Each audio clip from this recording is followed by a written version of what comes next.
Chapter 3. Roast Duck in the Window. After a while, I just had to bother Calvin again. He had stopped reading the encyclopedia online and was now sitting on the floor and holding a permanent marker in his hand. "What you doing?" I asked. "I'm writing my name on everything I own," said Calvin. "That way, you have to ask for permission before you touch my stuff." "Oh." He wrote Calvin Ho on the bottom of his sneakers. He wrote C. Ho in glistening black marker on the bottom of his baseball glove. Calvin Ho went inside his batting helmet. Finally, he began to write Calvin Ho inside his favorite books, which were also my favorite books.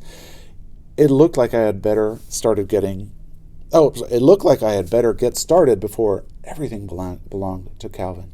So I grabbed another marker and wrote Alvin Ho on my baseball.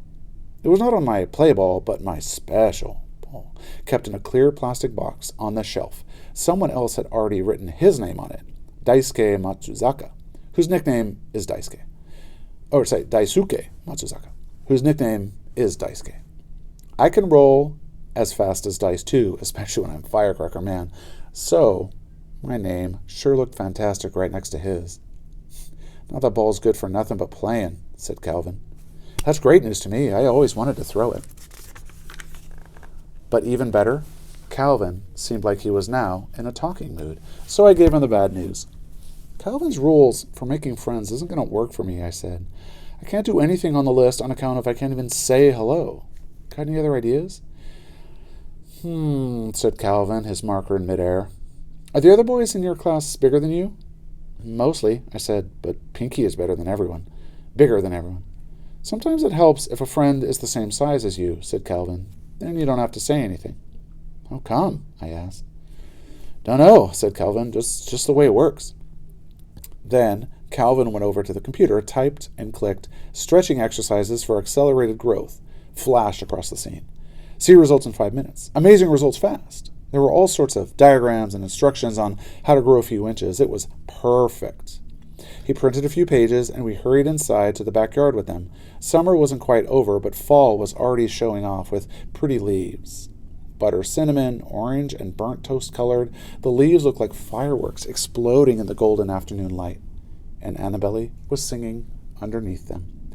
"La la la la la la la la la la," Annabelle sang. "La la la la la la la la la." Annabelle was digging holes, one of our favorite things to do.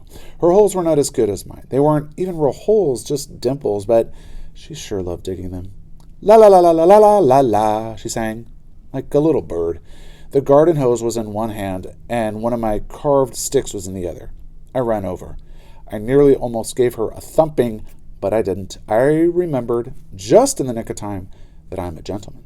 My dad taught me and Calvin the rules of being a gentleman. Rule number 1, no hitting, especially girls, unfortunately. If I remember only one rule, it should be this, my dad said. And if I forget it, I would not be a man, but a mushroom. Being a man would be a lot easier if Annabelle didn't mess with my things, eat my food, drink my chocolate milk, or get in my way. "Annabelle," I said, breathless, "that stick's been carved and it's not for digging. It's only for robbery and mayhem." "Yep," said Annabelle. She stopped. She looked at the stick. My dad had shown me how to use a knife and take off the bark so that it would be smooth. I had a rare collection of these sticks against the back fence. "And it's good for digging," Annabelle said. "Try it." So I did. And so did Calvin. He digs better than anybody. He is a regular backhoe. Someday he could become the world's best hole digger. Dirt flew. Water gushed. It was great. When our yard had more holes than a prairie dog exhibit at the zoo, we stopped. "Annabelle, you're right," Calvin declared. "These sticks are good for digging. They're smooth in the hand, not rough." Annabelle beamed. "Calvin always has a good word for her." "Now, Alvin and I have work to do," said Calvin. "Work?" Annabelle looked puzzled. Calvin made a stirrup with his hands, and I stuck my foot into it, and he pushed me up into our apple tree. I grabbed a branch and hung from it. "What kind of work is that?" asked Annabelle. "It's a stretching exercise," said Calvin, "to make him taller. Being bigger will help him make friends in school." "Oh," said Annabelle. She tilted like a teapot to look at me. "You look like a duck hanging in a Chinatown window." "Come on, let's help him," said Calvin. He reached up He pulled on one foot, and Annabelle copied, pulling on the other. See results in 5 minutes, said Calvin. Amazing results, fast! I hurt my armpits just a little, not too much. I could feel myself stretching like a rubber chicken. Suddenly, Annabelle let go. Let's bake cookies with Mom, she shrieked, and began running toward the house. Oh, great idea, said Calvin, taking off after Annabelle. Hey, wait, I cried. I want to bake too. Annabelle looked back, but didn't stop. She was getting better at doing 2 things at once, like giving orders and running. You keep stretching, Alvin, she said as she ran. We'll bring you some cookies when they come piping hot out of the oven, okay? That way, you'll be half grown by the time we get back. Great idea, I squeaked. Annabelle isn't in school yet, but she says things that sound as though she's already been through the 6th grade or something. But it wasn't such a great idea for long. I could feel my grip slipping. I couldn't hang on forever. I couldn't even hang on much longer. But I couldn't jump either. I'm afraid of heights. I could break some bones if I fell, so I swung my legs up and draped my knees over a branch like on the monkey bars at school. It was a close call. But this was not the monkey bars. I was now upside down and even further from the ground, and I was stuck. Calvin, I yelled, help me down. There was no answer for a long time. Then the scent of cookies wafted from the house. Hey, I screamed. I heard milk glasses clinking, followed by the muffled voices of a TV cooking show. Then the sound of Annabelle singing. La la la la la la la la la la la. Annabelle, I screamed, help. La la la la la la la la la la la, sang Annabelle. Mom, I squawked. My breath puffed out in clouds. My face froze. My nose ran. My ears rang. My head spun. Then I had an itch. I couldn't reach. But that wasn't the worst of it. It was getting dark. The wind moved and the leaves applauded. The garden hose hissed and slithered. The grass disappeared, and in its place roared a black, black sea. Ah! I screamed. Somewhere a piano played. Video games blasted, and Annabelle sang, la la la la la la la la la la. I wanted to cry, so I did.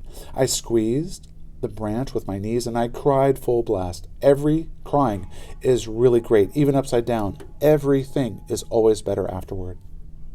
And it was. Soon I heard Louise coughing up the driveway. Louise is my dad's wasabi green car, which he loves more than fireworks. My dad was home. My dad is the dad, which means he's the best. He would save me. He always does. Dad, I yelled. Dad, help me. Dad, I'm in the tree. I screamed as loudly as I could. There was only one problem. No sound came out of my voice. Out of my mouth. My voice was all in my head.